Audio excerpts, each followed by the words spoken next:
अगर आपको बजाज के बारे में कुछ याद करने के लिए कहा जाए तो आपको पुराना एडवर्टीजमेंट ज़रूर याद आएगा जिसमें कहा जाता था हमारा बजाज। लेकिन अब ये हमारा बजाज सबका बजाज बनने की कोशिश कर रहा है, यानी हर ज़रूरत पर खरा उतरने की कोशिश की जा रही है। बजाज को अब दो सेगमेंट पर डिवाइड कर सकते हैं। पल्सर जिसमें कि स्टाइल रफ्तार की बात की जाती है, दूसरा है डिस्कवर सेगमेंट जिसमें की बात की जाती है किफ़ायती होने की। हमने डिस्कवर की 100 सीसी, 135 और 125 सीसी सेगमेंट की बात की है, लेकिन आज हम बात करेंगे बजाज की डिस्कवर की 150 सीसी सेगमेंट की।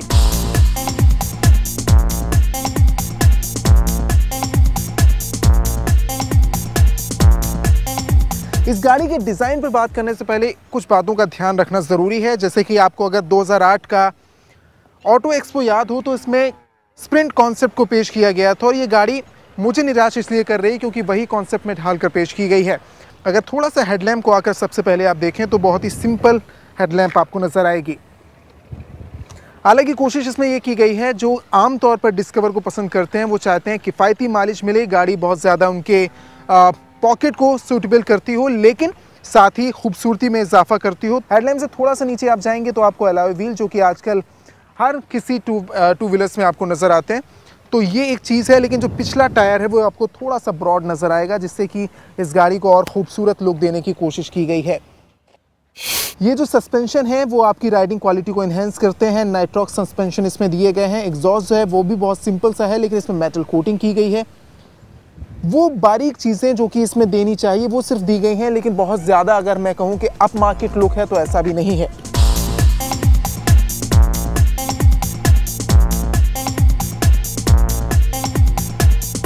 मीटर कंसोल को पास आकर देखिए, जिस पर आपकी बारीक नज़र होती है और आप चाहते हैं कि आजकल डिजिटल मोड में जो इन्फॉर्मेशन दी जा रही है वो उसी मोड में नज़र आए, लेकिन बहुत सिंपल आपको नज़र आएगी। बहुत सिंपल लुक आपको नज़र आएगा इस गाड़ी का। रियर में आप थोड़ा सा नज़र आएगा तो इस गाड़ी के आप टेल लैम्प को देख सकते हैं। जो एलईडी टेल लैम्प इसमें दिया गया है ये इंटीग्रेटेड है, सिंपल इंडिकेटर्स हैं।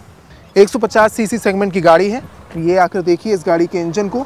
12.8 bhp की मैक्सिमम पावर 7500 आरपीएम पर और 12.7 Nm की मैक्सिमम टॉर्क 5500 आरपीएम पर। दावा ये किया जा रहा है कि ये माइलेज देगी 65 का और दिल्ली में शोरूम कीमत है इसकी 46,000 रुपये।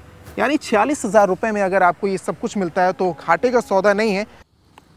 तो चलिए, ये तो लुक और गाड़ी की पावर की बात हो चुकी है, लेकिन गाड़ी को चलाकर हम परखेंगे भी कि अगर आप इस गाड़ी को चुनते हैं तो जो आपकी मजबूत या सबसे ज़रूरती डिमांड होती है गाड़ी के चलने को लेकर, वो किस तरह का परफॉर्म करती है वो जानने का वक्त है। गाड़ी में सेल्फ स्टार्ट दिया गया है, बहुत आसानी से गाड़ी स्टार्ट हो जाती है, लेकिन चलती कितना अच्छा है वो देखते हैं।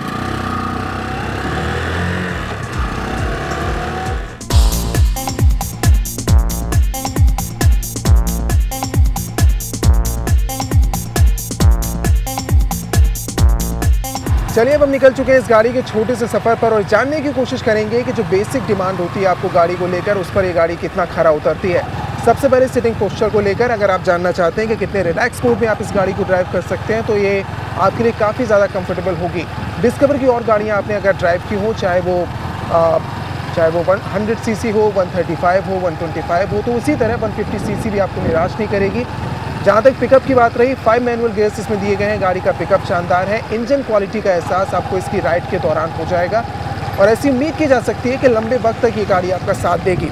फिलहाल अब इसमें मैं तेज़ रफ्तार में ले जाऊँगा और तेज़ रफ्तार में देखूँगा कि गाड़ी कैसा परफॉर्म करती है।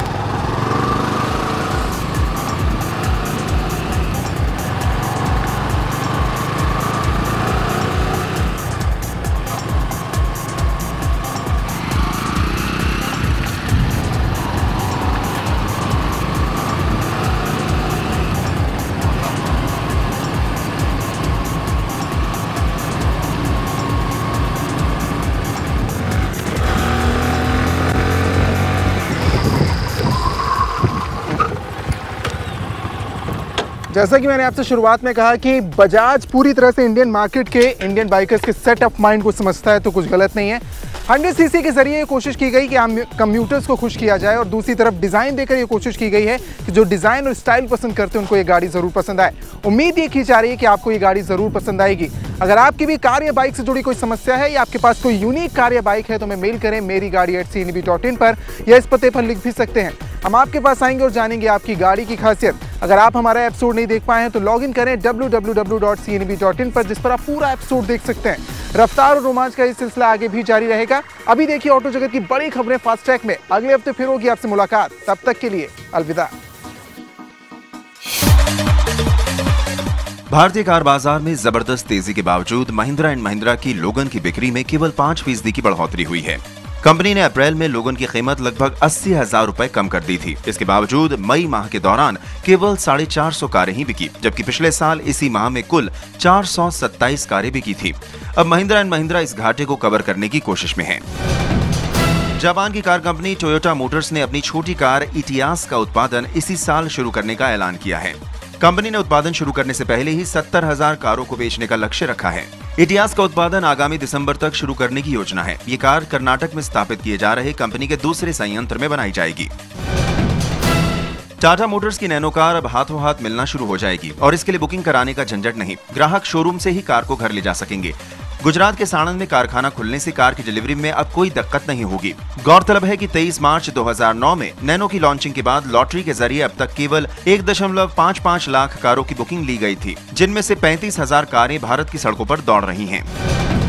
होंडा सीएल कार कंपनी ने अपनी सेडान सिविक कार का नया मॉडल पेश किया है। इस मॉडल की कीमत लगभग 12.25 लाख रुपए से 13,81,000 रुपए के बीच है। नई सिविक 3 वेरिएंट में उपलब्ध होगी, जिसमें अब सेंसर प्रणाली लगी है और ये iVTEC इंजन से लैस है।